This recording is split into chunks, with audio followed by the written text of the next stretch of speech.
Nakita nyo yan, ganyan ako kasi proud ako na patay gutom. Hello, nandito na naman ako. May ginawa na naman ako na video para may pag-usapan naman kayo ng mga chismosa sa buhay ko. Ay, basta! Nagsimula naman kami maglagay-lagay ng aming mga Christmas lantern ka Christmas parol. Sabi ko sa kanila, dalhin nyo na yung inyong mga Christmas parol. Pero wala pa, isa man lang nagdala. Kaya nag-walk out ako, bahala na kayo dyan kasi nabalitaan ko kasi sa ilalim. May kainan ko no. Kaya ang gagawin ko, magdaan-daan ako para i-invite nila ako. Wala na ni Huya yan. Alam nyo ba na may nagbaba sa akin na ginagaya ko kuno yung voice over ni Thailand Girl? Ay, pasensya kayo kasi idol ko man siya. Ganito man ako mag voice over. Hindi kasi ako marunong mag voice over na, hello guys, kamusta kayo? Oy, hindi man lang ganyan. Masayahin kasi akong tao, kita nyo yan, oh. Magpo-posing ako dito para masabi nyo man na maganda talaga si Belinda, oh. Grabe naman ang hangin na sumaka sa ulo ko, daw ang alipata. Kaya kung ako sa inyo, panoorin nyo yung video kasi dadalhin ko kayo sa kainan.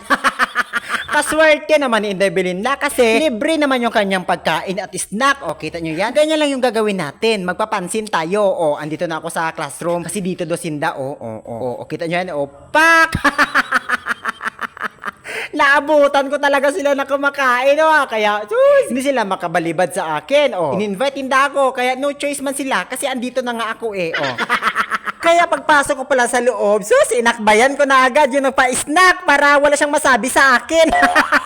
At dito, naabutan ko din si Sir Mark, nauna-una pa siya sa akin kuha sang pang-snack. Dapat akong mauna.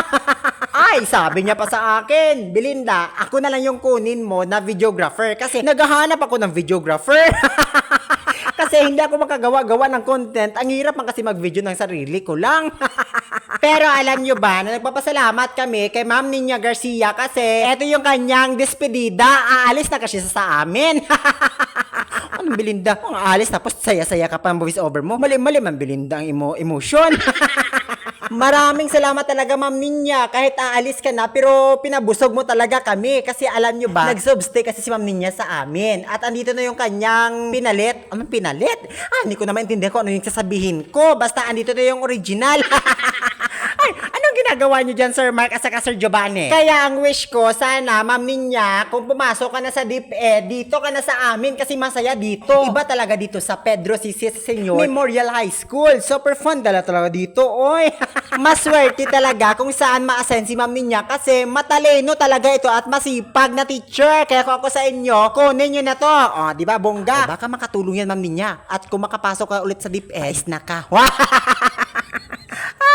Sana magdilang anghel ako. Sige na, bahala lang kayo dyan kasi busy ako. Maglalamon pa ako dito para lalabas ako sa classroom na busog.